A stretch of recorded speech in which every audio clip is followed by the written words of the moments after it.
ఈ 2025లో జనవరి 26న ఈ republic day సందర్భంగా ఏర్పాటు చేసిన యవనస్తుల కూడికలో మీ కొరకు ప్రార్థించినప్పుడు దేవుడు నా హృదయంలో ఒక చక్కని సందేశాన్ని అందించారు. వాటిని మీకు బోధించడానికి నేను ఇష్టపడుతూ ఉన్నాను. 144వ కీర్తన 12వ వాక్య భాగాన్ని ఈ యవనస్తుల కూడికలో మీకు వాక్యాన్ని బోధించాలని నేను ఇష్టపడుతూ ఉన్నాను.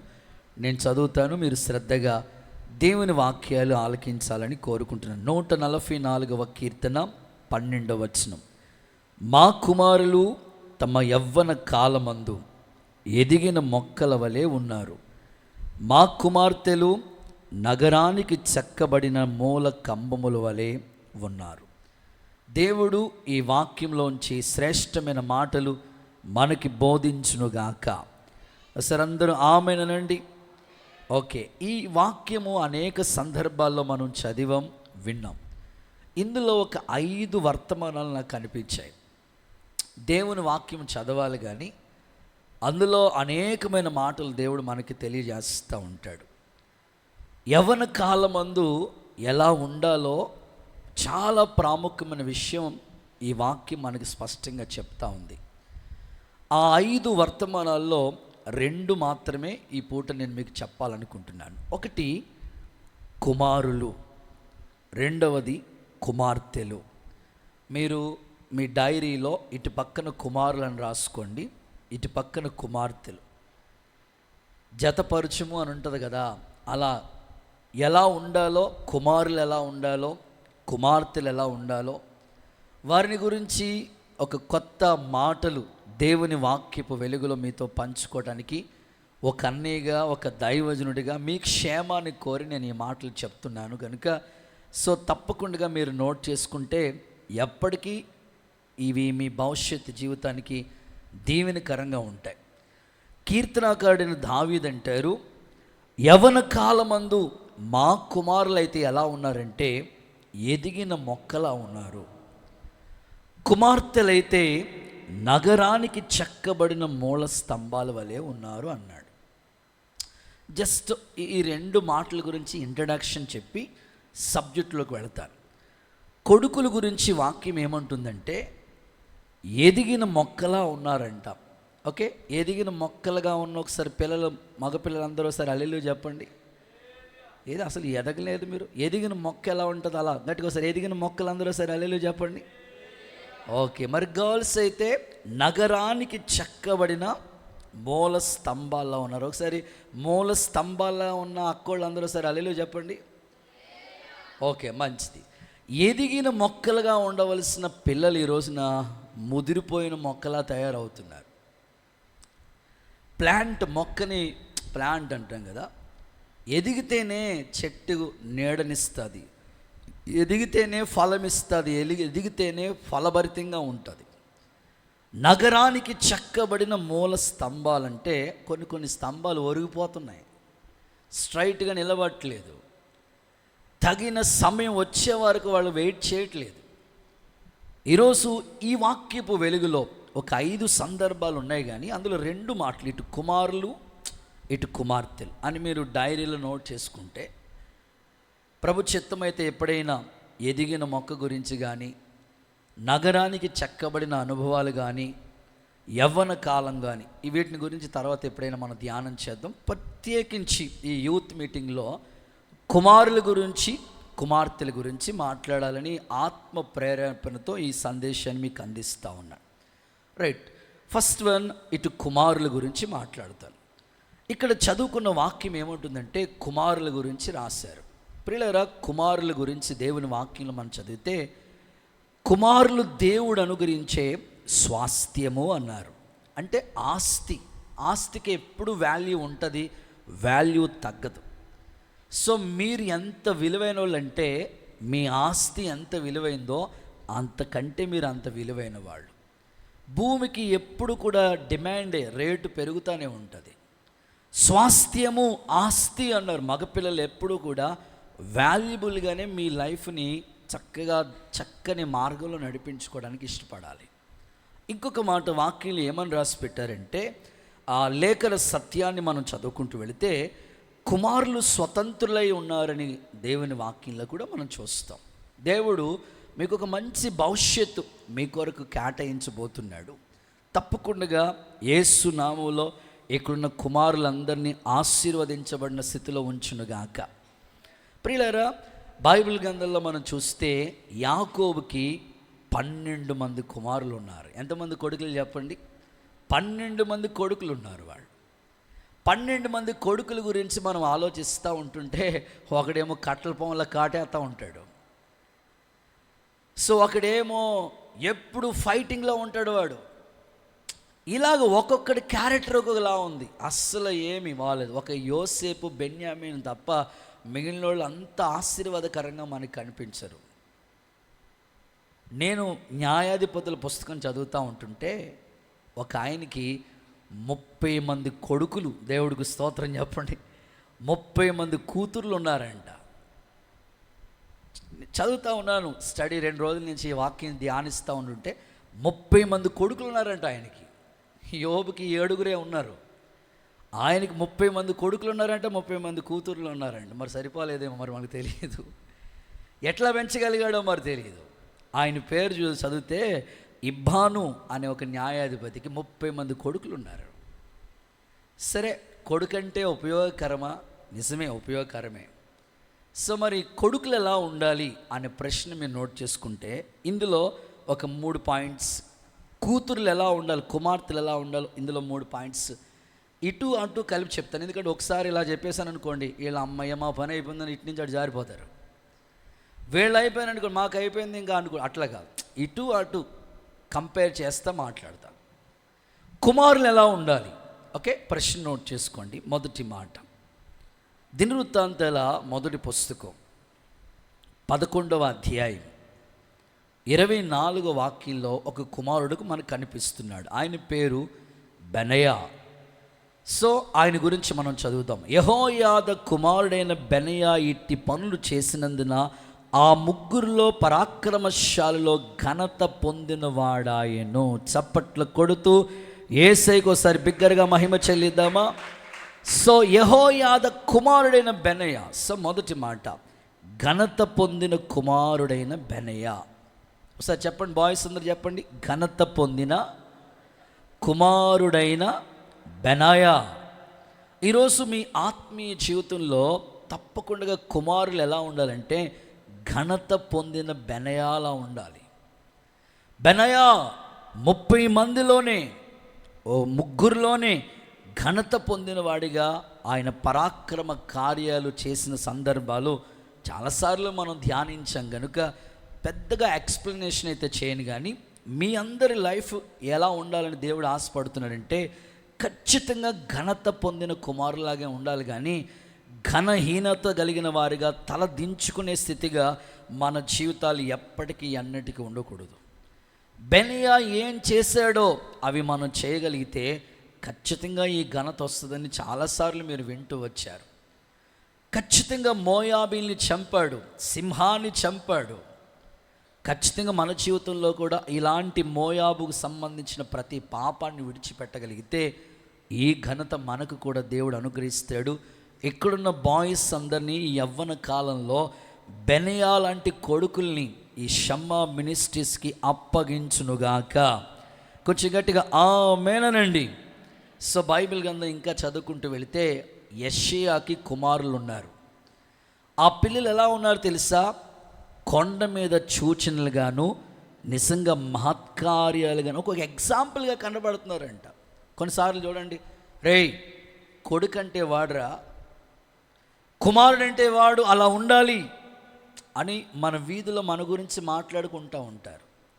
సో యెషయా పిల్లల గురించి వాళ్ళంట కొండ మీద పర్వతాల్లాగా సూచనలుగాను మహత్కార్యాలు చేసేవాళ్ళగా ఆ స్థాయికి వాళ్ళు వెళ్ళినట్లుగా వాక్య లేఖనాల్లో చూస్తున్నాం.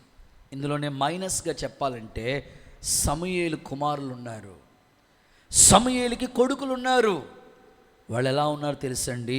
నిజంగా లంచాలు తీసుకునే స్థితికి వెళ్ళిపోయి, వాళ్ళ నానేమో ఆ దేశంలో ఒక దైవజనుడు ఉన్నాడు, ఆ పట్టణంలో అతడు బహుగనుడు అని పేరు పొందితే దాను మొదలుకొని బెయిర్షాబా వరకు అతని యొక్క కీర్తి వ్యాపిస్తే తన కుమారులు లంచగొండులైపోయి ఎందుకు పనికి రాకుండా అయిపోయారు. ప్రియులారా, నేను ఎప్పుడు చెప్తాను, దేవుడు మీ నాన్నగారికి ఒక ఘనత ఇచ్చుంటే ఆ ఘనతను నువ్వు కూడా పొందుకోవాలి. మీ నాన్న పేరు నువ్వు కూడా నిలబెట్టే స్థాయిలో ఉండాలి. కానీ మీ నాన్న పరువు తీసి పందిరేసేటట్లుగా నీ జీవితం ఎప్పటికీ ఎన్నటికీ ఉండకూడదు. ఓకే, ఈ మధ్యకాలంలో ఒక తమ్ముడు వెళుతున్న దారిలోని కనపడతా ఉంటుంటే, అన్న ప్రైజ్ లార్డ్ అన్నా అన్నాడు. సరే ప్రైజ్ లార్డ్ తమ్ముడా అన్నాడు. సరే, ఆ పిల్లోడు చేతికి ఒక దాన్ని ఏమంటారండి గాజు వేసుకున్నాడు. మరి ఆడపిల్లలుగా అది వేసుకోవాల్సింది గాజులు. వాడు గాజు వేసుకున్నాడు. అక్కడితో సరిపోక చెవికి రింగ్ కూడా పెట్టుకున్నాడు. నేను ఇంకా ఆలోచించిన, తలకు కూడా ఏమైనా జడ వేసుకున్నాడంటే జడ వేసుకోలేదండి దేవుడి దయ వల్ల. మళ్ళా కాలు దగ్గర ఒక పట్టి పెట్టాడు. ఇలాంటి పనులు చేస్తూ ఉంటుంటే తల్లిదండ్రులకి ఘనత ఎక్కడ వస్తుంది చెప్పండి? బాగా చదువుకుని ఓ స్థాయికి మనం వెళితే ఆ ఘనత తల్లిదండ్రులకి మనం తీసుకొచ్చిన వాళ్ళగా ఉంటాం. కానీ మనల్ని బట్టి తల్లిదండ్రులకి బాధాకరమైన పరిస్థితి రాకూడదు. నా కొడుకు వీడు మంచోడండి, మాట వింటాడు, చెప్పినట్లుగా చేస్తాడు, ఘనత పొందిన వారిగానే ఉండాలి. కానీ ఘనహీనులుగా మాత్రం ఎప్పటికీ యవనస్తులు ఉండకూడదు. బెనియా లాంటి కృప దేవుడు మీకు దయచేయునుగాక. గుడ్. సో ఇంకా అమ్మాయిల దగ్గరికి వచ్చేస్తున్నాను. కుమార్తెలు, మా కుమార్తెలు ఎలా ఉండాలి? కూతుర్లు అంటే మొదటి మాట, పరిశుద్ధ గ్రంథమైన బైబిల్ కూతుర్ల గురించి కూడా ఒక మాట చెప్తాను. కుమార్తెల గురించి చూస్తే లాబానికి ఎంతమంది కూతుర్లు ఉన్నారు చెప్పండి? 2 కూతుర్లు కనబడతా ఉంటారు కదా, కూతుర్లు లేయా రాహేలు. వాళ్ళ కూతుర్ల గురించి లేఖన, కూతుర్లు ఎలా ఉండాలి అని ఆలోచిస్తే బైబిల్లోంచి మొదటి మాటగా మీకు చెప్తాను. న్యాయాధిపతుల పుస్తకం 11వ అధ్యాయం 36వ వాక్య భాగాన్ని చదువుదాం. Judge chapter 11 verse 36. ఆమె నా తండ్రి యెహోవాకు మాట ఇచ్చి ఉంటివా, ఆమె నా తండ్రి యెహోవాకు మాట ఇచ్చావా, నీ నోటి నుండి బయలుదేరిన మాట చొప్పున నాకు చెయ్యి. ఎనఫ్. మొదటి మాట, తండ్రి మాటను గౌరవించిన కుమార్తె, తండ్రి మాటను గౌరవించిన యెఫ్తా కుమార్తె. సో కూతురు ఎలా ఉండాలంటే తండ్రి మాట ఎప్పుడు నువ్వు గౌరవిస్తూనే ఉండాలి. నీ తల్లి మాట నువ్వు ఎప్పుడు గౌరవిస్తూనే ఉండాలి. మమ్మీ నీకేం తెలుసు అని ఎప్పుడు అమ్మని వ్యతిరేకించి, తృణీకరించి, ఎదిరించి ఎప్పుడు మాట్లాడకూడదు. సో ఈ విషయం నువ్వు గుర్తుపెట్టుకోవాలి. వాక్యమే చెప్తుంది. ఇక్కడ యెఫ్తా కుమార్తె, మీ స్టోరీ అంతా తెలుసు కాబట్టి నేను పెద్దగా ఎక్స్ప్లెనేషన్ చేయట్లేదు, తక్కువ టైం ఉంది, ఎక్కువ సబ్జెక్ట్ చెప్పాలి కాబట్టి జస్ట్ మీకు ప్లెయిన్గా ఒక్కొక్క దాంట్లో ఒక్కొక్క రిఫరెన్స్ ఇచ్చేసి వెళ్ళిపోతాను. తండ్రి మాటను అస్సలు గౌరవిస్తూనే వచ్చింది. ఎందుకంటే యుద్ధంలోకి వెళ్ళాడు, జయం పొందాడు, తిరిగి వస్తుంటుంటే మొక్కుకున్నాడు, ఏది వస్తే నా ఇంట్లోంచి అది ఇచ్చేస్తాను అనుకున్నాడు. వాళ్ళ అమ్మాయి డాడీకి కంగ్రాచులేషన్ చెప్దామని వస్తూ ఉంది. ఎంత పని చేసావమ్మా అన్నాడు. ఏం చేశానమ్మా? నీ కంగ్రాచులేషన్ లేదు నాన్న, దేవుడికి ఇస్తానని అనుకున్నావా? ఓకే, నీ మాట చొప్పున చేయి డాడీ. ఈరోజు ఇక్కడ కూతుర్లు, చెల్లోళ్ళు ఇక్కడ చాలామంది ఉన్నారు. ఫస్ట్ వరుసలో కూర్చున్న వాళ్ళు మొదలుకొని ఆఖరి వరుసలో కూర్చున్న వాళ్ళకు మీరు ముసుగు ముందుకు వేసుకోకండి, కొంచెం నాకు కనబడేట్టుగా మీ ముఖాలు పెట్టండి. ఎందుకంటే అట్టే నిద్రలోకి వెళ్ళిపోతూ ఉంటారు. హల్లెలూయా చెప్పండి గట్టిగా. సో తండ్రి మాటను మీరు ఎప్పుడు కూడా ధిక్కరించకూడదు, వ్యతిరేకించకూడదు, ఎప్పుడు గౌరవిస్తున్నట్లుగానే ఉండాలి. ఇటు మీకు జన్మనిచ్చిన తండ్రి అయినా, ఆత్మీయంగా మిమ్మల్ని వాక్యంలో పెంచుతున్న ఆత్మీయ తండ్రినైనా ఎప్పుడు మీరు గౌరవిస్తూనే ఉండాలి, ఆ రెస్పెక్ట్ ఇస్తూనే ఉండాలి. తల్లిదండ్రుల్ని గౌరవించిన వాళ్ళ స్థితి ఎంతో ఆశీర్వాదకరంగా ఉందండి. భూమి మీద సన్మానిస్తే తల్లిదండ్రుల్ని మనం దీర్ఘాయుష్మంతులం అవుతాం. తల్లిదండ్రుల్ని ఎప్పుడు మనం గౌరవిస్తూనే ఉండాలి. కానీ మైనస్గా చెప్పనా, సియోను కుమార్తెలంట వాళ్ళు. ఎవరాళ్ళు? గర్విష్ఠురాండ్రై, కులుకుతూ నడుచుచు, వారచూపులు చూస్తూ, బైబిల్లో మనం చదువుతాం కదా వాళ్ళ గురించి. అలా ఉండొద్దు. గర్విష్ఠురాండ్రుగా ఉండొద్దు. వాళ్ళకి నేను రెస్పెక్ట్ ఇచ్చేదేంటి, వాళ్ళు నా అంతే ఏం చదువువారు నాకు అన్ని అసలు ఎప్పుడు అనుకోవద్దు. నీ చదువు ఏమీ వాళ్ళతో కంపేర్ చేయకుండా నీకు జన్మనిచ్చారు అంతే వాళ్ళు. సో తల్లిదండ్రులు నువ్వు ఎప్పుడు కూడా యెఫ్తా కుమార్తె వెళ్ళి గౌరవిస్తే ఆ ఆశీర్వాదం నువ్వు కన్నులతో చూస్తావు. జరిగిన ఒక వాస్తవ సంఘటన మీకు చెప్తాను. హైదరాబాద్లో సాఫ్ట్వేర్ కంపెనీలో ఆ కుమార్తెకి ఉద్యోగం వచ్చింది. ఒకప్పుడు చక్కగా సండే దేవుని మందిరానికి వెళుతూ ఉండేది. దైవికమైన భక్తి కార్యక్రమాల పట్ల ఆసక్తి కలిగిన కుమార్తె.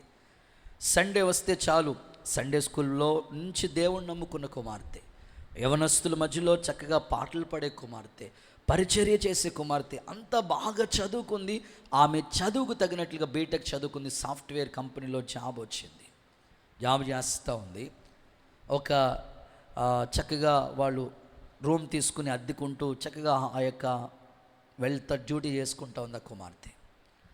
ఆ సాఫ్ట్వేర్ కంపెనీలోనే తనతో పాటు పనిచేసే కొలీగ్, అదే కంపెనీలో పనిచేసే వాళ్ళు చాలామంది ఉంటారు కదా, పరిచయం అయ్యారు.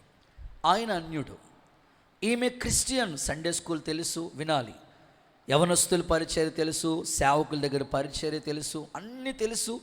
A to Z చేస్తుంది, మందిరానికి వెళ్తుంది, డ్యూటీ చేస్తుంది, మందిరానికి వెళ్తుంది. అంత చక్కని మంచి వినయ భయభక్తులు కలిగిన కుమార్తె.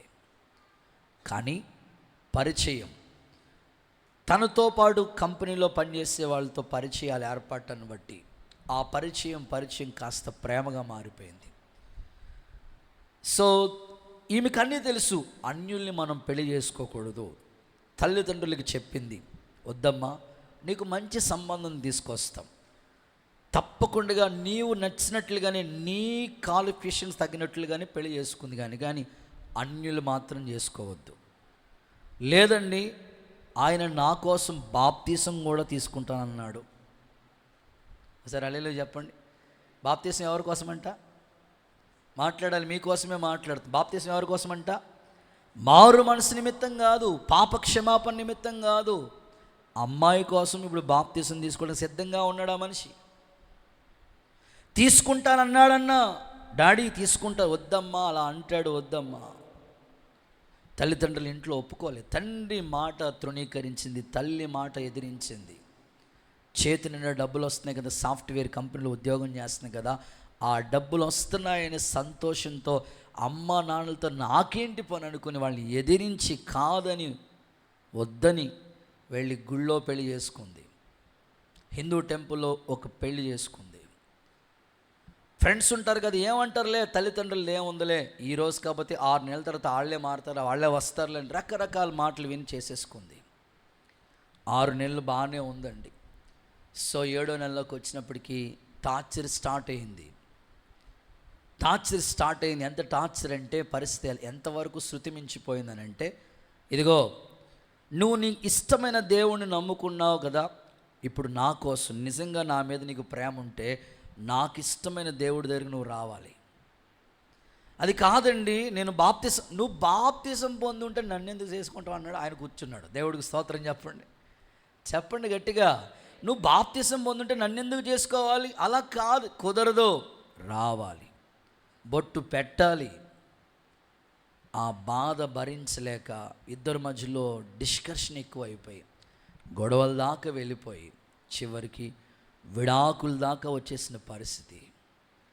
ఎందుకు ఆ కుమార్తె జీవితంలో అలాంటి సిచ్యువేషన్ ఎదురైందంటే, తల్లిదండ్రుల మాట వినలేదు కనుక. బైబిల్ ఏం చెప్తుందో తెలుసా? తల్లిదండ్రుల మాట వినలేని వారి కన్ను లోయ కాకులు పీకేస్తాయంట.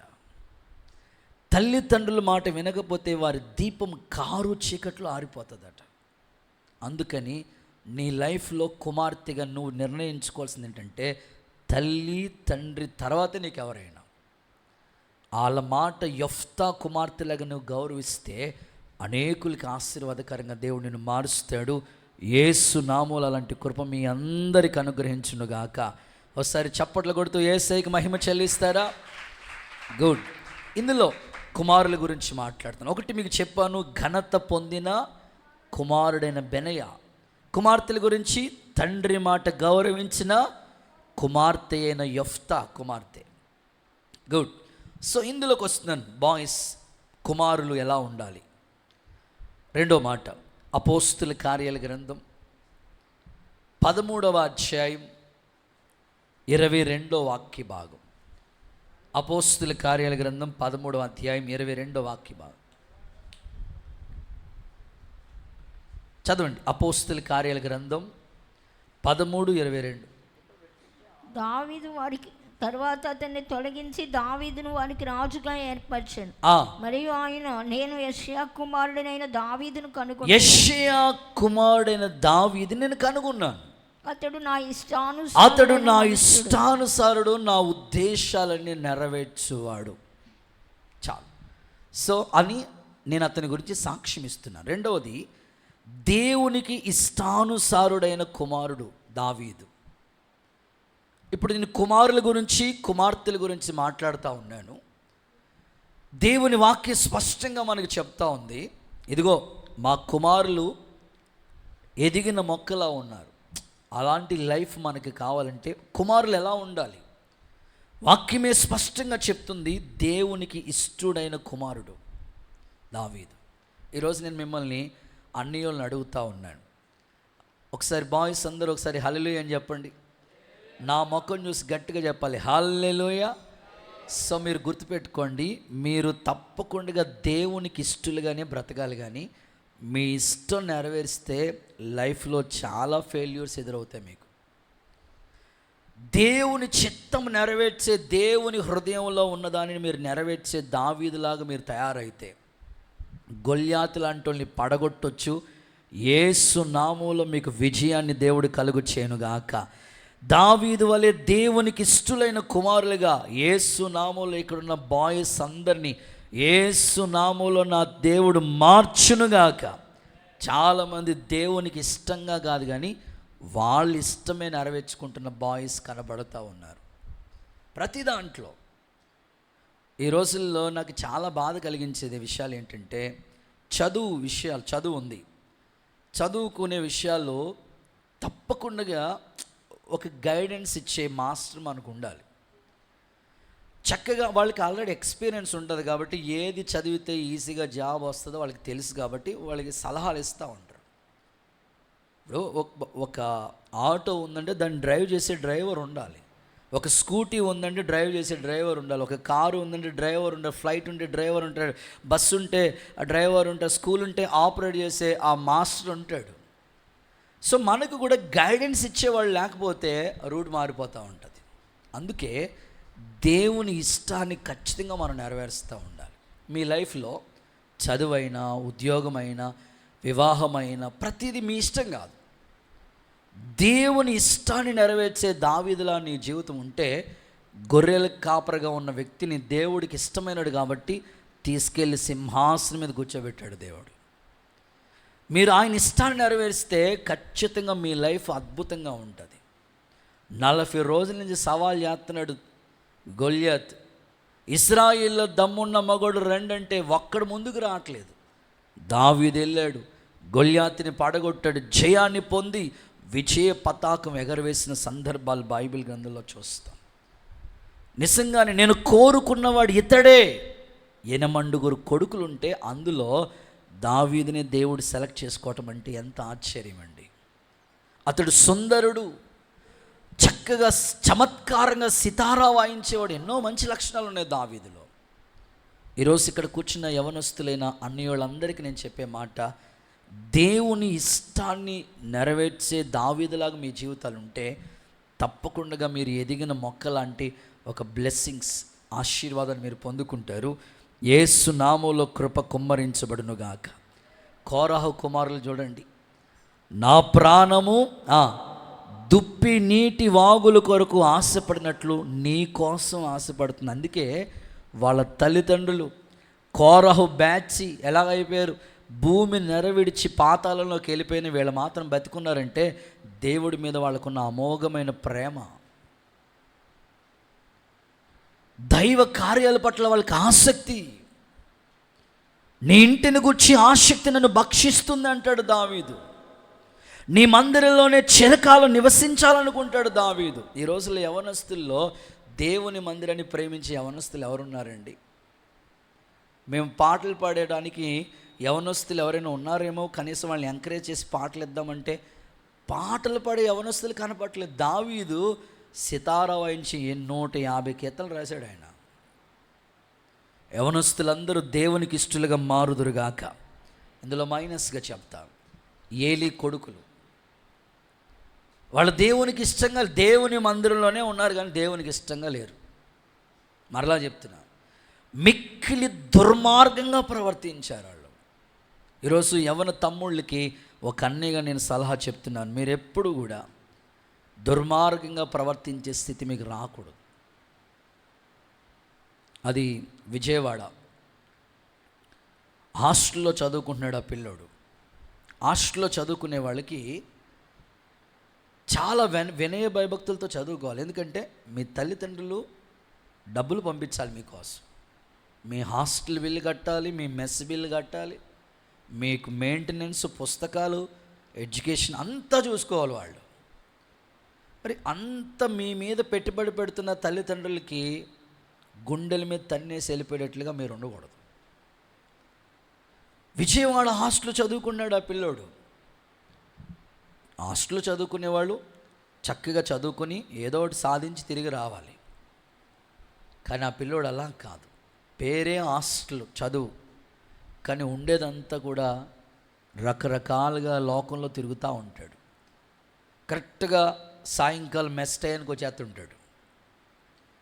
ఎంత విచ్చలవిడంటే తన ఇష్టం, ఎవరు అడగటానికి లేదు, ప్రశ్నించడానికి లేదు. ఒకవేళ వాళ్ళ అమ్మ అడిగినా వాళ్ళ అమ్మను కూడా వేస్తాడు, వాళ్ళ నాన్న అడిగినా వాళ్ళ నాన్న కూడా వేస్తాడు. ఇప్పుడు అంతే కదండి, పిల్లలు ఎలా అయిపోయారంటే తల్లిదండ్రుల్ని కొట్టేసేటట్లుగా తయారయ్యారు. సర్లే ఇంక వీడిని అడగటం ఎందుకులని వాళ్ళు కూడా విని విని విని ఇసిగిపోయి ఉన్నారు, వదిలేశారు. అసలు చదువుకున్నాడు అని ఆ పేరు ఉంది కానీ ఏమీ లేదు. చివరికి పరిస్థితి ఎంతవరకు వచ్చింది కదండి. ఈ హాస్టల్లో చదువుకునే పిల్లోడు ఈ హాస్టల్లో ఉండవలసినోడు వెళ్ళి వేరే హాస్టల్తో ఫ్రెండ్షిప్ చేస్తూ ఉన్నాడు. వాళ్ళు వీళ్ళు మాట్లాడుకుని అలా అలా అలా అలా ప్రేమ లోక వైపుకు వెళ్ళిపోయింది. చివరికి ఆ పిల్లోడి పరిస్థితి ఎట్లా అయిపోయిందంటే, ఆ అమ్మాయి వాళ్ళ పేరెంట్స్కి తెలిసింది, వాళ్ళు బాగా డబ్బున్నవాళ్ళు. సరే రాత్రే మాస్టర్ ప్లాన్ వేసి వాడిని నిద్ర ఉంటుండగానే తీసుకుని వెళ్ళిపోయి ఊరు చివరికి వెళ్ళిపోయి ముఖమంతా చెక్కేసి, పనసగా చెక్తారు కదా, ముఖమంతా బ్లేడ్ తీసుకుని చెక్కేసి ఒక చాపకు చుట్టేసి ఆ వీధి చివర పడేసి వెళ్ళిపోయారండి. హాస్టల్లో మెస్ టైంకి వచ్చేవాడు, మెస్ రాలేదు, ఓ రోజు అయిపోయింది. మొత్తం మీద ఫ్రెండ్స్ ద్వారా ఇన్ఫర్మేషన్ తెలిస్తే వాళ్ళ పేరెంట్స్కి ఇన్ఫర్మేషన్ అందజేశారు. వచ్చిన ఉపయోగం ఏంటి? బాడీ చాపలో చుట్టేసి ఉంది. ఎందుకురా? నా ఇష్టం, సినిమాలకు వెళ్ళటం, తాగటం, ఫ్రెండ్స్తో జల్సా చేయటం, వాడి ఇష్టం. చివరికి ఏం చేసిందో తెలుసా? తల్లిదండ్రులకి కన్నీరు మిగిల్చింది. ఈ రోజున చాలామంది మాకు బళ్ళు కావాలండి. ఓకే, నిజంగా యవనస్తులకి మీరు బండి కావాలనుకుంటే మీరు కష్టపడి కొనుక్కోండి. తల్లిదండ్రులు ఇస్తావా చస్తావా అని వాళ్ళ ప్రాణం దీకండి. నువ్వు కష్టపడు, నువ్వు ఎంత కష్టపడతావో ఆ కష్టం దాచుకుని కొనుక్కో, ఎవరు వద్దనరు. పలానా కూర కావాలి, పలానా వస్తువు కావాలి, ల్యాప్టాప్ కావాలి, సో నీకు కావలసినవన్నీ కొంటున్నారు, అన్నీ కావాలి. మళ్ళీ నీ ఇష్టానుసారంగా నువ్వు అడుగుతూ ఉంటే వాళ్ళు ఎన్నని చేస్తారు చెప్పు. కాబట్టి ఈరోజు నీ ఇష్టం నెరవేర్చవద్దు. భూమి మీద ఉన్న భక్తులే శ్రేష్ఠులు, వారు కేవలం నాకు ఇష్టులు అన్నాడు దేవుడు.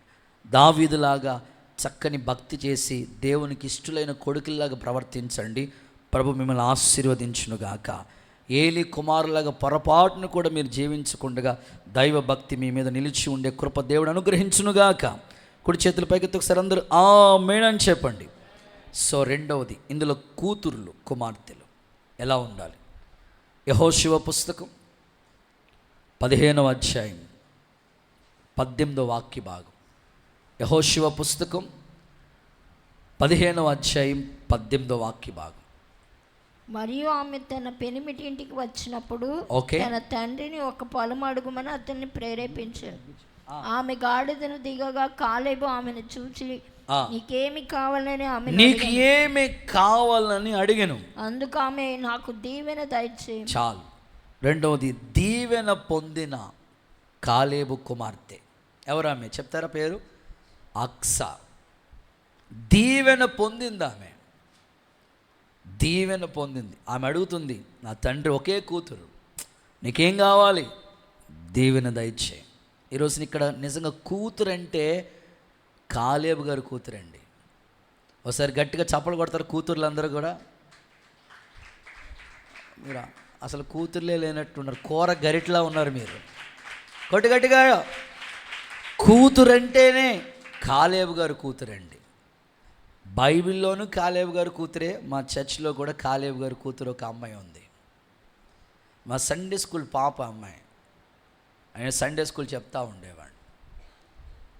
ఎంత దైవ క్రమం అంటే వారి తల్లిదండ్రులు పెంచిన విధానం నాకు ఇప్పటికీ ఆశ్చర్యం అనిపిస్తూ ఉంటుంది. ధైర్యంగా చెప్తున్నాను నేను. పిల్లల గురించి చెప్పాలి, మీలాంటి వాళ్ళు కొంచెం మారితే బాగుంటుందని మా ఆశ. చదువుకోవడానికి కానీ వారు పంపించారు హాస్టల్లో. రోజు వెళ్తూ ఉండేది, కాలేజ్కి వెళ్తూ ఉండేది, వస్తూ ఉండేది.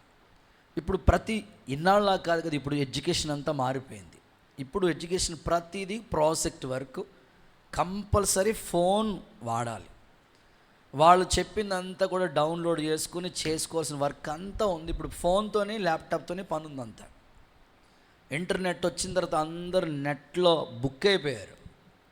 లాక్డౌన్ వచ్చిన తర్వాత అందరూ లాక్ అయిపోయినట్లు వీళ్ళు ఇప్పుడు నెట్ వచ్చిన తర్వాత నెట్లో బుక్ అయిపోయారు. సరే, ఈ పాపని వాళ్ళ తల్లిదండ్రులు అడిగారంట, అమ్మమ్మ నువ్వు చదువుకోవాలి కదా, నీకు ప్రాజెక్ట్ వర్క్ అంటున్నారు కదా, ఫోన్ కావాలి కదా, ఫోన్ కొనిస్తానంటే ఆ పాప చెప్పారంట, నాకైతే ఫోన్ వద్దు మమ్మీ, నీ ఫోన్ ఉంది కదా, ఏదైనా కావాలనుకుంటే ఏదైనా డౌన్లోడ్ చేసుకోవాలంటే నీ ఫోన్ యూజ్ చేసుకుంటాను. డాడీ మీ ఫోన్ ఉంది, లేదు మమ్మీ నాకైతే మొబైల్ అవసరం లేదు. చదువుకునే టైంలో. ఇప్పుడంటే కోచింగ్కి వెళ్ళినప్పుడు తప్పదు కాబట్టి తీశారు ఫోన్. ఈ రోజుల్లో మొబైల్ వాడలేని అమ్మాయిలు ఎవరైనా ఉంటే ఒక్కసారి మీ చేయి చూపించండి నాకు. ఏంటి కీర్తన, మీరు కూడా ఫోన్ వాడుతున్నారా? మరి చేతులు ఎత్తి ఒకసారి హల్లెలూయా చెప్పండి. స్ట్రైట్గా హల్లెలూయా చెప్పండి. అమ్మా సీరియస్ అయిపోయారు మీరు అప్పుడే. చేతులు ఎత్తి ఒక్కసారి హల్లెలూయా చెప్పండి అందరూ. గర్ల్స్ అందరూ చెప్పండి అమ్మ. కూతుర్లు అందరూ చెప్పండి. అమ్మో కూతుర్లు అనాలి మిమ్మల్ని. కూతుర్లు అందరూ చెప్పండి అమ్మ. దీక్షిత నువ్వు మంచిగా చెప్పావు, కొంచెం గట్టిగా చెప్పండి. వాళ్ళని చూడరా బాబు, కొంచెం గట్టిగా చెప్పు హల్లెలూయా. అసలు ఓపిక లేదు, మిమ్మల్ని నిజంగా పంపిస్తే వరద బాధితులా ఉన్నారు. కొంచెం గట్టిగా చెప్పండి తల్లులు హల్లెలూయా. నిజంగా మరి ఫోన్ ద్వారా కూడా చాలా ప్రమాదమే. సో అన్నిటికి ఉపయోగకరం. వాట్సాప్, ఫోన్పే, గూగుల్ పే కొన్నాటికి వరలా అనవసరమైన వ్యర్థమైన వాటితో చాటింగ్ చేయటం. దీవెన పోయింది. ఇప్పుడు ఫోన్ కావాలి వాళ్ళకి, దీవెన అక్కర్లేదు. మీకు ఇప్పుడు వాళ్ళ నాన్న అడిగి నీకేం కావాలంటే అమ్మ నాకు దీవెన కావాలి. మిమ్మల్ని కానీ అడిగితే మీకేం కావాలి? నాకు ఫోన్ కావాలి. నీకేం కావాలి? బాయ్ ఫ్రెండ్ కావాలి, స్కూటీ కావాలి. దీవెన ఎవరు కోరుకోవట్లేదు. నిజంగా అక్స కూతురంటేనే ఆమె అసలు దీవెన. ఆమె కళ్ళల్లో కన్నీళ్ళండి. వాకిలో నీటి మడుగులు అడిగింది. దక్షిణ భూమి ఇచ్చావయ్యా, నీటి మడుగులు అంటే కన్నీటి ప్రార్థన. ఉన్నారా అలాంటి కూతుర్లు ఇక్కడ? పాడమంట. నేనా పాట ఎలా కనపడుతున్నాను? అసలు నోట్లోని మాటే రావట్లేదు కదా మనకి. కూతురంటే అక్స అండి. డాడీ లేనప్పుడు ఫోన్ తీసేసుకొని నువ్వు వచ్చేస్తున్నాను సెంటర్కి వచ్చేసేయ్, ఇలాంటి పిచ్చి పిచ్చి పనులు మానేయండి. ఖచ్చితంగా అక్సా లాంటి దీవెన మీరు కోరుకోండి. మన మందిరానికి వచ్చి ఇంకొక చెల్లి, వాళ్ళ నాన్న టైలరింగ్ కొడతాడు, బట్టలు కొడతా ఉంటాడు. లాక్డౌన్లో కరోనా టైంలో టైలర్లకి పనులు లేదు, ఎవ్వరికి పనులు లేవు, ఏ వర్కర్స్కి పనులు. ఎందుకంటే ఏది ముట్టుకున్నా వ్యాధి. టచ్ అంటే కరోనా, నో టచ్, ముట్టుకోకూడదు. ఆ టైంలో వాళ్ళ నాన్న బట్టలు కుట్టుకునే పరిస్థితి ఏమీ లేదు, ఇంట్లో డబ్బులు లేవు, ఉంటున్నది చిన్న ఇల్లు, 2 కూతుర్లు, కొడుకు కూడా లేడు. ఆ కూతుర్లు కష్టపడి చదువుకున్నారండి. తర్వాత కోవిడ్ అయిపోయింది, క్లాసెస్ జరిగినాయి. 10th క్లాస్లో ఆమెకి 10/10 వచ్చినాయి. 10th క్లాస్ 10/10 మార్కులు వచ్చినాయి. దీవెనంటే చెప్తున్నాను, 10/10 మార్కుల మీద పోస్ట్ ఆఫీస్లో, ఇంకా ఇంటర్ కూడా కాదు, 10th సర్టిఫికేట్ మీద పోస్ట్ ఆఫీస్లో జాబ్ వచ్చింది ఆమెకి. కొట్టు చప్పట్లు యేసయ్యకి మహిమ. ఈరోజు నేను మిమ్మల్ని అడుగుతున్నాను, తప్పకుండా మీరు దీవించబడాలి. ఇక్కడ కూడా చాలామంది 1-2 జాబ్ చేసే చెల్లెళ్ళు ఉన్నారు. ఇటు దివ్యక్క, జ్యోతక్క, కొంతమంది ఉన్నారు, ప్రణుతక్క, వాళ్ళు వీళ్ళందరూ. సో మీరు మీ కాళ్ళ మీద మీరు నిలబడాలంతే. ఏదో ఒక దీవెన మీరు సంపాదించుకోండి. యేసు నామములో ప్రభు మీకు సహాయం చేయనుగాక. ఓకేనా? ఇందులో మైనస్గా చెప్తాను, లోతు కుమార్తెలు. మీరు రన్నింగ్ నోట్స్ రాసుకుంటే బాగుంటుంది. లోతు కూతురులా ఉండొద్దు. లోతు కూతురు ఏం చేస్తారు చెప్పండి? తండ్రికే మత్తు కలుగు చేసి, ఎంత భ్రష్టత్వం అండి. అలాగ ఎప్పుడు ఏ కూతురు ఉండకూడదు. నెక్స్ట్, ఇందులోనే దీనా, ఒకే కూతురు కాదు, ఎంత గారం పెట్టాడు వాళ్ళ నాన్న. యాకోబు పిక్నిక్ వెళ్తాను, డాడే నేను అనుకుంటాను అనమాట, ఎంత సోకిరా బాబు వీళ్ళకి అనిపిస్తుంది. ఎన్ని హ్యాండ్ బ్యాగులు మారుస్తారో, ఎన్ని విధాలుగా, ఎన్ని క్లిప్పులు మ్యాచింగ్, చెప్పులు మ్యాచింగు, లిఫ్ట్కి మ్యాచింగు. నీకు వచ్చిన డబ్బులంతా దానికే సరిపోతే ఇంట్లో ఏమిస్తావు నువ్వు? దీనా ఎప్పుడు కూడా షికారుల మీద ఉండేది. నేను వెళ్ళొస్తాను చూసొస్తాను అనేదాడు. వెళ్ళి చూసింది ఏమైందో తెలుసు మీకు. ఇంకా అలా ఉండొద్దు. ఉంటే కూతురంటే అక్సలా ఉండండి. దీవెన పొందుకోవాలి, మీ కాళ్ళ మీద మీరు నిలబడాలి, ఒక మంచి ఫ్యూచర్ మీకు ఉండాలి.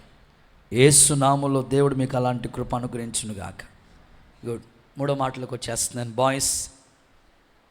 3వది నిర్గమకాండం 33వ అధ్యాయం 11వ వాక్యం.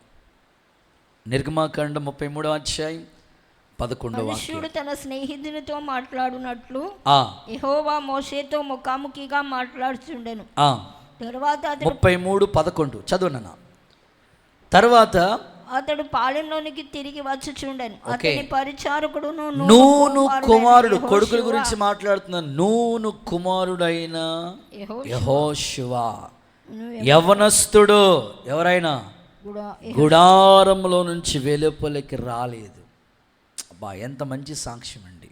3వది ప్రార్థన పరుడైన కుమారుడు యెహోషువ, గుడారం నుంచి బయటికి రాలేదట. వాళ్ళ గురువు గారు దేవునితో ముఖాముఖిగా, ఒక స్నేహితుడు మరొక స్నేహితుడితో మాట్లాడినట్లుగా మాట్లాడుతూ ఉంటే, సేమ్ తన శిష్యుడు, తన దగ్గర పెరుగుతున్న శిష్యుడైన కుమారుడు, నూను కుమారుడైన యెహోషువ. సో తప్పకుండా ఈ అనుభవంలోకి మనం నడిపించబడాలి. గుడారంలోకి దాటి, గుడారం నుంచి బయటికి యవ్వనస్తుడు ఆయన. సో అది ప్రేయర్ లైఫ్కి మనకి సూచనగా కనబడుతూ ఉంది. యవనస్తులరా, ప్రత్యేకంగా ఈ రోజుల్లో యవనస్తుల్లో ప్రార్థన చేసేవాళ్ళే కనపడట్లేదు కదా నాకు. ఒకసారి యవన తమ్ముళ్ళందరూ మీ మొక్కలు నా వైపు చూస్తా హల్లెలూయా చెప్పండి. ఒకసారి సరిగ్గా చూడండి, మరి మీరు కిందకి అలాగా నా వైపు చూసి చెప్పండి, హల్లెలూయా చెప్పండి. చేతుల పైకే చెప్పండి స్వామి. ఓకే, గుడ్, చాలా మంచోళ్ళు మీరు మంచి ప్రార్థన పరులు కావాలి. ప్రార్థన అంటే అది ఎలా ఉంటుందో మాకు తెలియదండి. ప్రార్థన అంటే మేము అటు వెళ్ళిపోతామండి, మా బ్యాచ్ ఒకటి ఉంటుందండి, వెళ్ళిపోతామండి అటు. అలా కాదు. గురువు దగ్గర ఉన్న శిష్యుడు ఎలా ఉన్నాడో తెలుసా? మంచి ప్రేయర్ లైఫ్ అసలు. అందుకే గురువు గారు మామూలుగా అద్భుతాలు చేస్తే, భూమి మీద అద్భుతాలు చేస్తే, గురువుని మించిన శిష్యుడు యెహోషువ ఆకాశంలో అద్భుతాలు చేయడం మొదలెట్టి, ఈయనేమో సముద్రమా నిమ్మలించన్నట్లుగా కర్ర చెప్తే బైపాస్ రోడ్ అయిపోతే, వాళ్ళ శిష్యుడేమో సూర్యుడా ఆగిపోమన్నాడు. అసలు మంచి ప్రార్థన పరుడండి. దేవుని సందులో నాతో పాటు దేవుని పరిచయం ఉన్న తమ్ముడోళ్ళు నలుగురు కూడా వారి యవ్వన కాలంలోనే దేవుని కాడి భుజాల మీద వేసుకుని దేవుడు వారిని పిలిచిన పిలుపుకు లోబడి నాతో కలిసి ప్రభు పరిచర్యలో పరుగులెడతా ఉన్నారు. గుడారంలోంచే ఒక్కొక్క నెల ఒక్కొక్కరు ఉపవాస ప్రార్థన చేయటం, దేవుని పరిచర్య పట్ల ప్రాకులాడుతున్న విధానం చాలా ఉన్నతంగా ఉంది. ఈరోజు ఒక్క యవనస్తుడు, ఇలాంటి యవనస్తుడి కోసం దేవుడు వెతుకుతూ ఉన్నాడు. ఒక్కడైనా ఉన్నాడేమో చూద్దామని ఆయన ఆకాశం నుండి ఎదురు చూస్తూ ఉన్నాడు. ఒకసారి చేతులెత్తి హల్లెలూయా చెప్తారా?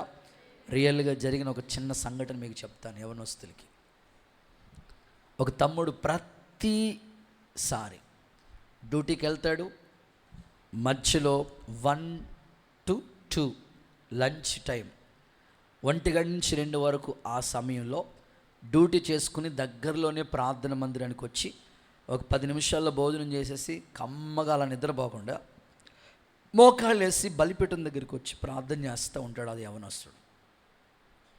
ప్రతిరోజు ఇదే. ఆదివారం ఫుల్ టైం మినిస్ట్రీలో సేవకులతో పాటు ఉంటాడు. సోమవారం నుంచి శనివారం వరకు తన డ్యూటీకి వెళ్తూ అక్కడ దగ్గరలో మందిరం ఉంటే వెళ్ళిపోయి బలిపీఠం దగ్గరికి వెళ్ళిపోయి ప్రార్థన చేసుకుంటూ ఉంటాడు. రోజులు గడుస్తూ ఉన్నాయి. ఓ రోజు సడన్గా వెళుతున్న దారిలోనే యాక్సిడెంట్ అయింది ఆ పిల్లోడికి. గబగబా ఎవరో ఉంటే తీసుకెళ్ళి హాస్పిటల్ అడ్మిట్ చేశారు. హాస్పిటల్ అడ్మిట్ చేస్తే అక్కడ ఆ సమయంలో డాక్టర్ గారు వచ్చి చక్కగా వైద్య సేవలు అందిస్తూ ఉన్నారు. ఈ విషయం పాస్టర్ గారు తెలిస్తే గబగబా పరిగెత్తుకుని వెళ్ళి పలానా పిల్లోడికి యాక్సిడెంట్ అయిందని పరిగెత్తుకుని వెళ్ళారన్నమాట. వెళితే అక్కడ సిచ్యువేషన్ డాక్టర్ గారు అడుగుతూ ఉన్నారు, ఈ పిల్లోడు మీకు ఏమవుతుంది? మా చర్చ్ మెంబర్ అండి, పిల్లోడు రెగ్యులర్గా మందిరానికి వస్తాడు, యాక్టివ్గా ఉంటాడు, అన్నిటిలో పాల్గొంటూ ఉంటాడు అని. ఏమోనండి, ఈ పిల్లోడు మా హాస్పిటల్లో జస్ట్ పేషెంట్గా ఆ యాక్సిడెంట్తో గాయాలతో జాయిన్ చేశారు. అలాగా ఒక 10 నిమిషాలకే హాస్పిటల్లో ఉన్న అట్మాస్ఫియర్ అంతా మారిపోయింది. ఎప్పుడు హార్డ్ వర్క్ చేయని నర్సులు వర్క్ చేస్తున్నారంట. కాంపౌండర్లు కూడా ఆడుకుని సెల్ ఫోన్లో మెసేజ్ పంపించుకుని వాళ్ళు కూడా మంచిగా యాక్టివేషన్ అయిపోయారు, వాళ్ళు యాక్టివ్ అయిపోయారు.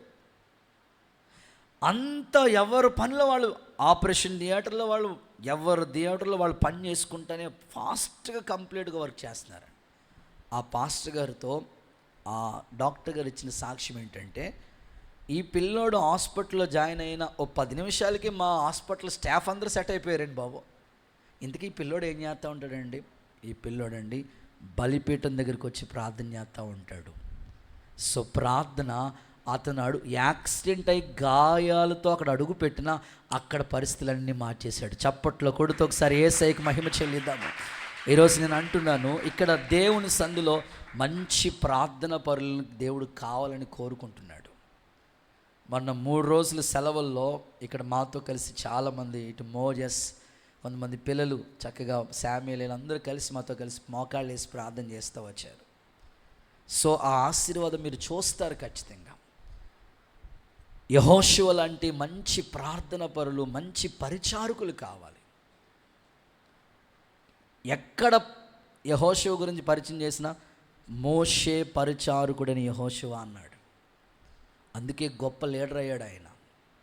ఈరోజు యవనస్తులు, కొడుకులు, ఖచ్చితంగా మీరు మంచి ప్రార్థనా పరులుగా, పరిచారకులుగా తయారవ్వండి. దేవుని కృప మీ మీద ఉండునుగాక. సరే, అందరూ ఆమేన్ అని చెప్పండి. మరి దీనికి మైనస్గా కూడా చెప్పాలి కదా.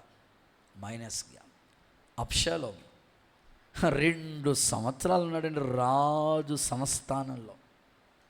2 ఏళ్ళు ఉన్నాడు రాజుగారి దగ్గర. కానీ ఏ రోజు దర్శనం రాలేదు ఆయనకి.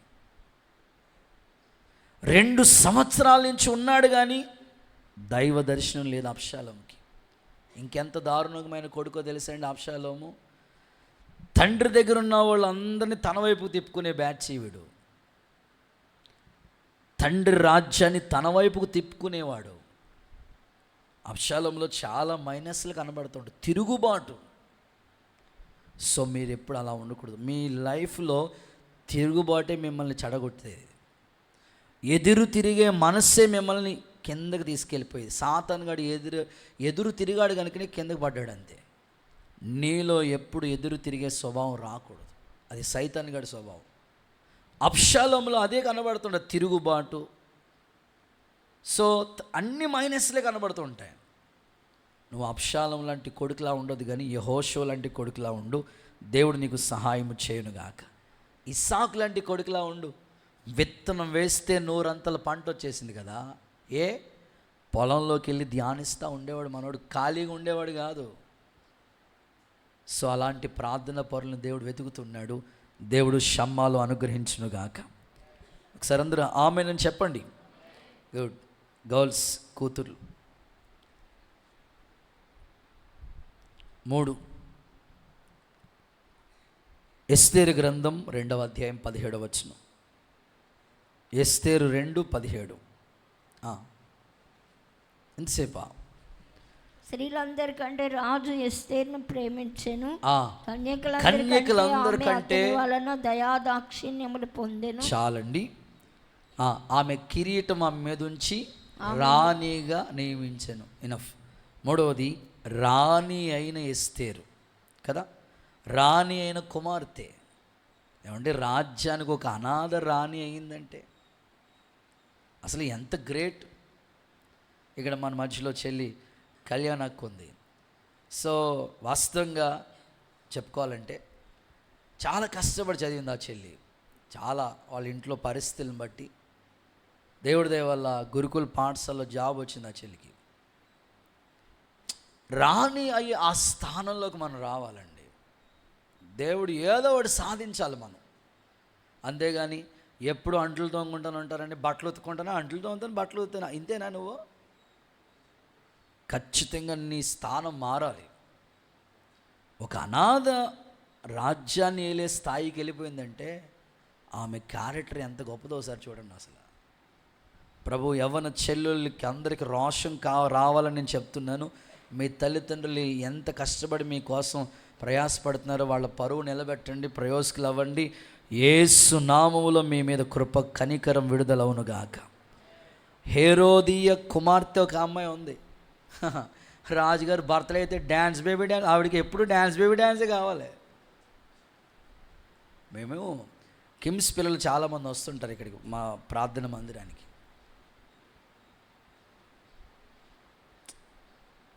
దాన్ని ఏమంటారు, ఫేర్వెల్ పార్టీ అని లాస్ట్లో అయిపోయింది, అందరికీ సెండ్ ఆఫ్ చెప్పేది. దాన్ని ఏ పార్టీ అమ్మా?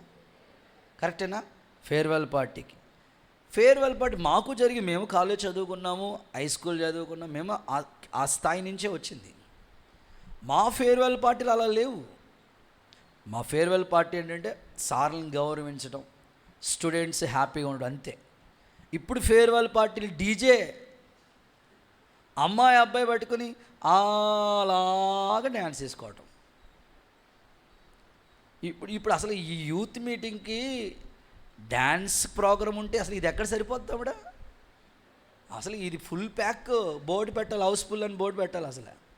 అసలు జీన్ ప్యాంట్లు టీషర్ట్ వేసుకుని అమ్మాయిలు ఎంతమంది వస్తారు ఇక్కడ? అసలు వద్దు. నీ లైఫ్ నువ్వు చేతులారా పాడు చేసుకోవద్దు.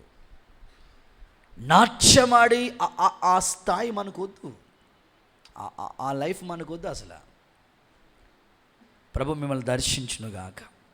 ఓకే, ఇందులోకి వచ్చేసాను. 4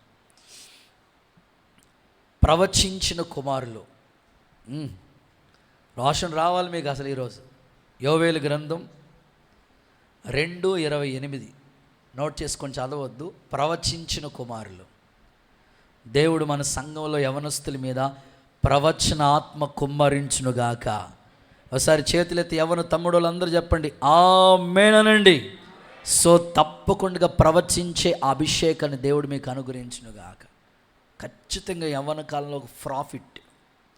కేరళ వాళ్ళు చూడండి, మీకు రోషన్ రావాలి. ఈరోజు చెప్తున్నాను, కేరళ వాళ్ళు 12 సంవత్సరాల పిల్లోడు వాకింగ్ చెప్పేస్తున్నాడండి.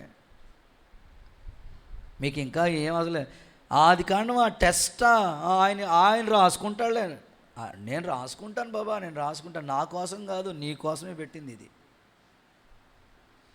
ప్రాఫిట్. కేరళ వాళ్ళు చూస్తే చిన్న చిన్న పిల్లలండి, అసలు దుమ్ము లేపేస్తున్నారు. వాళ్ళు అంత చక్కగా ప్రసంగం చేస్తారు, చక్కగా పాడుతూ ఉన్నారు. ఈరోజు తప్పకుండా దేవుడు మీ మీద ప్రవచన ఆత్మ అభిషేకాన్ని నా తండ్రి కుమ్మరించునుగాక. కుడి చేతులు పైకి ఒకసారి ఆమేన్ అని చెప్పండి బిగ్గరగా. సో తప్పకుండా మీరు ఆ అభిషేకాన్ని పొందుకునే స్థాయికి మీరు రావాలి. ఏదో వచ్చి 2 మాటలు వినేసి అన్నయ్య వెళతానని నెత్తిమి చేయట అది కాదు. నువ్వు ఆ స్థాయికి వెళ్ళాలి. ఆ కృప కోసం దేవుణ్ణి అడగాలి, ఇస్తాడు. మీలో చాలామంది ఆసక్తి కలిగిన తమ్ముడోళ్ళు ఉన్నారు. ప్రభు మిమ్మల్ని దీవిస్తాడు. మీ తల్లిదండ్రులు చేసిన ప్రార్థన వృధా కాదు. తల్లి గర్భంలో ఉండగానే జగత్తుత్పత్తి వేయబడక మునిపే, పునాది వేయబడక మునిపే దేవుడు ప్రేమలో ఏర్పాటు చేసుకున్న కొడుకులు ఇక్కడ ఉన్నారు. దేవుడు వారిని అభిషేకించి ప్రవచన ఆత్మతో నింపునుగాక. రాబోయే కాలానికి వాళ్ళు ప్రయోజకులుగా తీర్చిదిద్దబడుదురుగాక. సో అలాంటి కృప దేవుడు మీకు కావాలని, అనుగ్రహించాలని మనస్ఫూర్తిగా నేనైతే ఖచ్చితంగా కోరుకుంటా ఉన్నాను. సేవా పరిచర్యలో ప్రవచన అభిషేకం చాలా గొప్పదండి. సరే, కూతుర్ల గురించి కూడా చెప్పేస్తాను, 5 మినిట్స్లో ముగిచేస్తాను. సేమ్ అదే పాయింట్. ప్రవచనాత్మ పొందిన కుమార్తెలు ఎవరాళ్ళు? ఫిలిప్పు కుమార్తెలు. అపోస్తుల కార్యములు 21:9. ప్రవచన అభిషేకం పొందుకున్నారు వాళ్ళు. పాస్టర్ గారికి 4 కూతుర్లు, అమ్మాయిలే, కానీ అమ్మాయిలా లేరు కదా, ప్రాఫిట్ ప్రవచన వరాన్ని వాళ్ళు పొందుకున్న స్థాయిలో ఉన్నారు. సో ఈ అభిషేకం చాలా గొప్పదండి. ఈ అభిషేకం చాలా గొప్పది. ఈ రోజుల్లో యవన తమ్ముడోళ్ళు ఆ స్థాయిలోకి రావట్లేదు.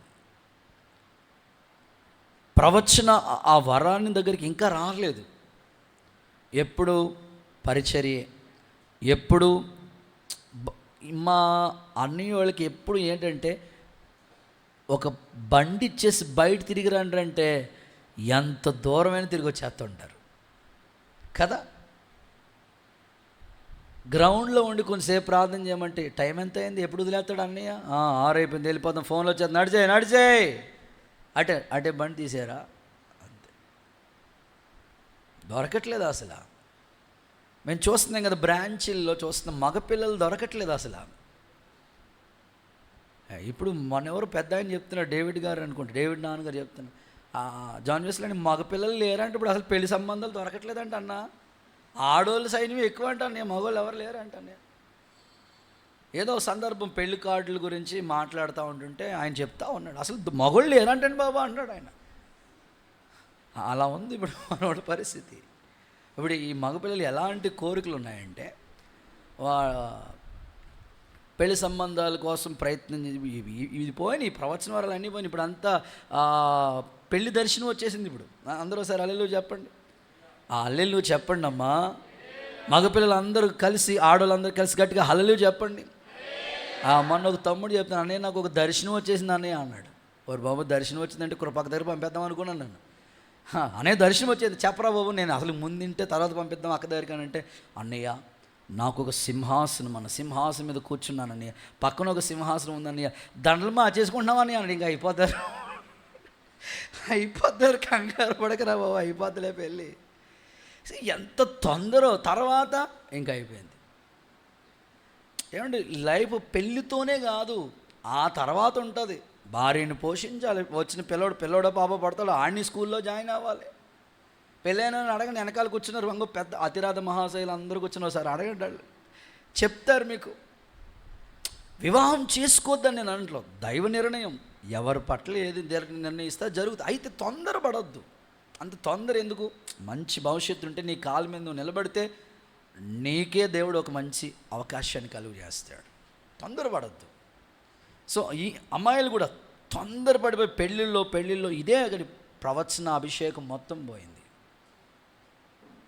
ఇప్పుడు వాళ్ళ నాన్నగారు అడుగుతున్నారంట, మా కూతురు ఎదుగుతూ ఉంది కదా, ఏదైనా ఒక చక్కని సంబంధం చూసి చేసేద్దామని అనుకుంటే వాళ్ళ అమ్మతో చెప్పారు, ఏదైనా సంబంధం చూసి చేసేద్దామని అంటే వాళ్ళ అమ్మ అన్నదంటే, నన్ను అడుగుతారంటే చేసుకునేది ఆవిడ కదా, ఆవిడని అడగండి అన్నారు. సరే, వాళ్ళ నాన్న వచ్చి వాళ్ళ అమ్మని అడుగుతున్నారంటే, అమ్మ మరి పెళ్లి సంబంధాలు చూద్దాం అనుకున్నాను, నీకు ఎలాంటి సంబంధం కావాలో ఒక శాంపిల్ పొకోడి ఓ మాట చెప్పానంటే, ఆ అమ్మ ఇచ్చిన లిస్టు కిరాణా లిస్టుల కన్నా ఎక్కువ ఉందన్నమాట.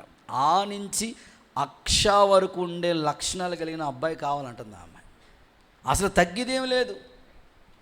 సరే అని వాళ్ళ నాన్న, చెప్పమ్మా రాసుకుంటానని అన్నాడు. నెంబర్ 1 చెప్పమ్మా అంటే అమ్మా నాన్నలకి దూరంగా ఉండే అబ్బాయి కావాలి. నేను కట్టుకున్నందుకు వాళ్ళ అమ్మ నాన్నలు దూరం అయిపోవాలా? వీళ్ళ కోరికలు చూడండి. అమ్మా నాన్నలకు ఫస్ట్ పాయింటే అమ్మా నాన్నకు దూరంగా ఉండాలి. రేపొద్దున్న ఆ పిల్లోడు పుడతాడు, వాడు కూడా మా అమ్మ నాన్నకు దూరంగా ఉండాలంటే అప్పుడు నీ సంగతి ఏంటి? అస్సలు అదొద్దు.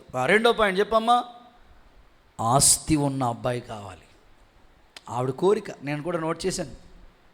3, ఈ ఇల్లు ఇంద్రభవనంలా ఉండాలంట. ఏం కోరికో! ఈ తరం కుర్రోడే కావాలి. ఈ తరం కుర్రోడు అంటే అదే మొత్తం అన్ని జేబులన్నీ సిరిగిపోవాలి, ప్యాంట్లన్నీ సిరిగిపోవాలి, అదేదో దెబ్బ టైర్ బండ్లు ఉన్నాయి కదా, ఇలా ఉండాలన్నమాట ఈ తరం కుర్రోడు. తర్వాత ఉన్నత స్థాయి స్నేహితులు ఉండాలంట. మామూలు స్నేహితులు సరిపోరంటే వీడికి. తర్వాత ఊరంతా తిప్పాలంటే ఇవన్నీ. ఎర్రగా ఉన్నవాడు కావాలి. ఏకైక సంతానమే ఉండాలి.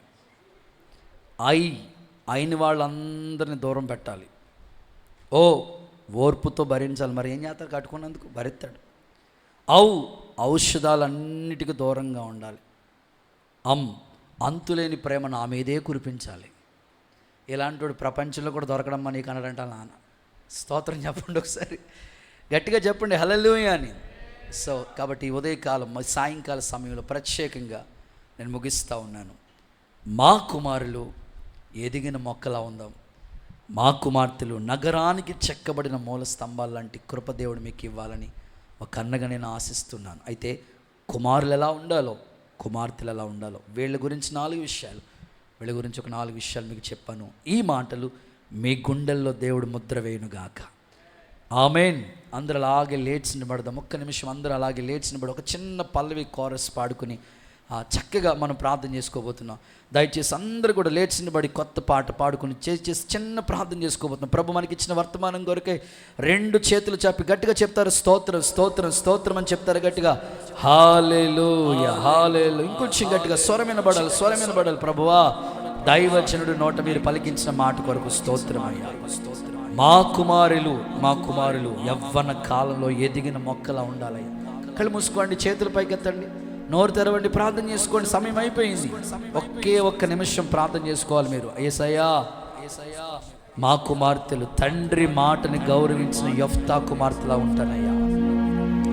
దీవెన పొందిన అక్సా లాంటి కాలేబు కూతురులా ఉంటానయ్యా. రాణి అయిన ఎస్తేర్లా ఉంటానయ్యా. ప్రవచన అభిషేకం పొందుకున్న ఫిలిప్పు కుమార్తెల వలె ఉంటాను. ప్రార్థన చేసుకోండి. కొడుకులు ఘనత పొందిన బెనయా లాంటి కొడుకులా ఉంటానయ్యా. నా చదువు, నా ప్రతిష్ఠత ఘనత పొందిన వాడిగా ఉండాలి స్వామి.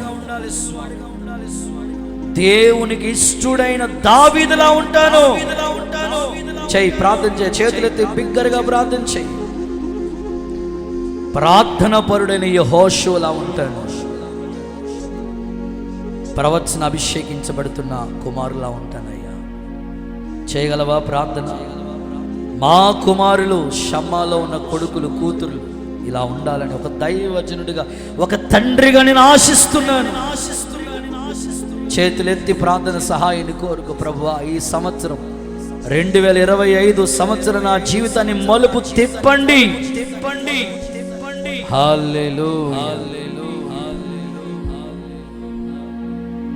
హల్లెలూయా.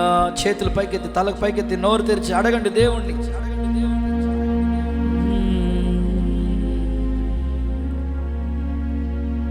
సర్వశక్తుడా మనోహరుడా కీర్తింతును నిన్నే, నిన్ను మించిన గొప్ప దేవుడు లేనేలేరయ్యా యేసయ్యా. యెహోవా షమ్మా యెహోవా షమ్మా మా తోడై ఉన్నావు. అన్ని వేళలా ఆరాధింతును ఆత్మతో సత్యముతో. యెహోవా షమ్మా యెహోవా షమ్మా మా తోడై ఉన్నావు. అన్ని వేళలా ఆరాధింతును ఆత్మతో సత్యముతో. సర్వశక్తుడా మనోహరుడా కీర్తింతును నిన్నే. నిన్ను మించిన గొప్ప దేవుడు లేరయ్యా యేసయ్యా. Glory glory glory. ప్రభు మీ పక్షమందు ఆయన ఒక మంచి భవిష్యత్తుని ఇవ్వబోతున్నాడు. మా కుమారులు నగరానికి చెక్కబడిన మూల స్తంభాల వలె. చప్పట్లు చప్పట్లు ఆనందిస్తూ ఆనందిస్తూ గంతులు వేయచ్చు ప్రభుని స్తుతించు.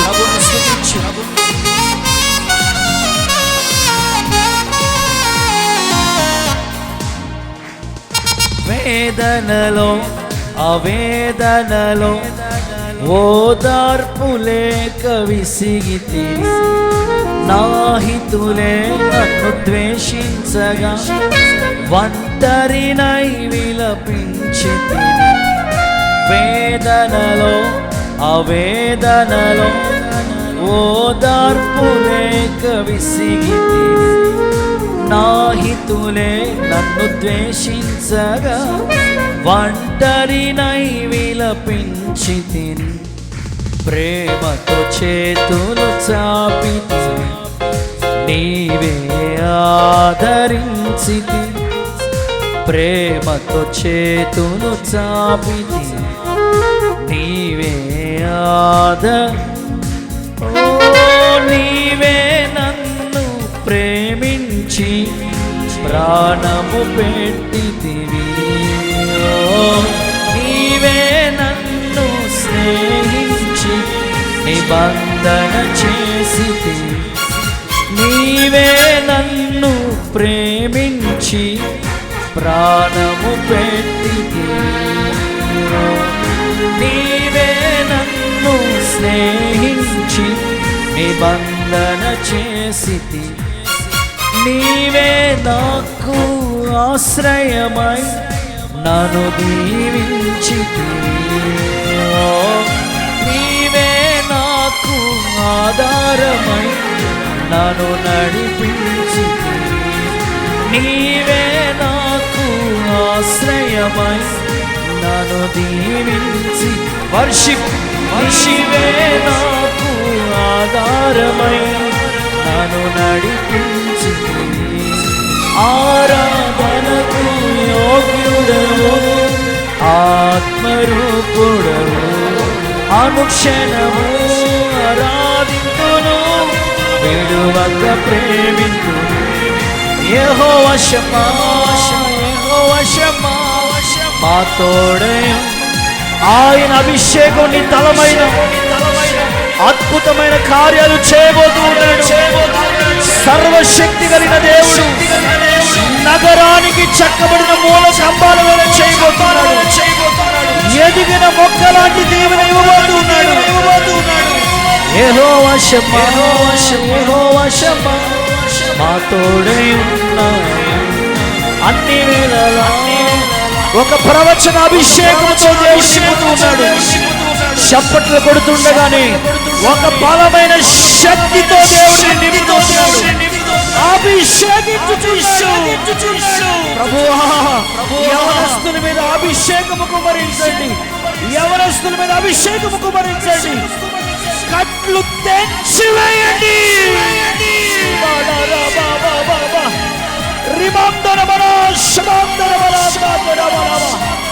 నా తండ్రి ఒక్కొక్కరిని అభిషేకించండి. ఒక్కొక్కరిని అభిషేకించండి.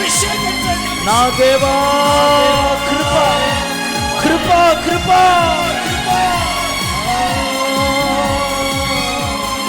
నీవే నన్ను ప్రేమించి ప్రాణము పెట్టితివి.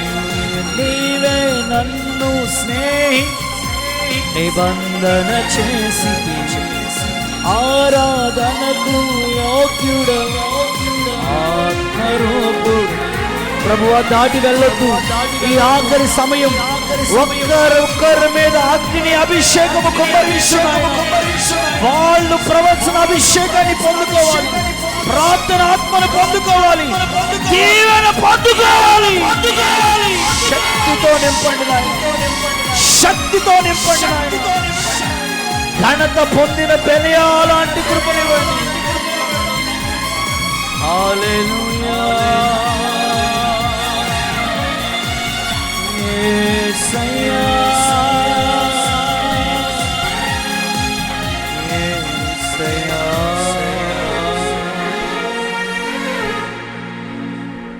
నీవే నన్ను ప్రేమించి ప్రాణము పెట్టితివి. రెండు చేతులు చాపండి. నీవే నన్ను స్నేహించి నిబంధన చేసితివి. నా మనవి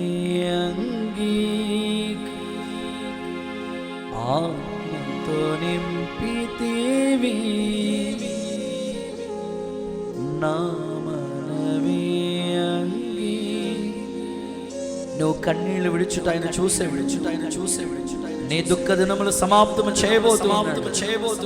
ఒక మంచి భవిష్యత్తు ఇవ్వబోతున్నాడు. చప్పట్లు కొడుతూ యేసయ్యకి మహిమ ఆరోపించి ప్రార్థన. ఈ యవనస్తుల కూడిక మహిమకరంగా ప్రభు జరిగించినందుకు చేతులెత్తి స్తోత్రం చెల్లిద్దాం. స్తోత్రం. యవన తమ్ముళ్ళు, యవన చెల్లాయిల్ని దేవుడు దీవించినట్లుగా స్తోత్రం చెల్లిద్దాం. వాడికి రక్షణ, పరిశుద్ధాత్మ నింపుదల, ఒక మంచి భవిష్యత్, ఫ్యూచర్ గురించిన ప్లాన్స్ అనుగ్రహించినట్లు స్తోత్రం చెల్లిద్దాం. ప్రార్థన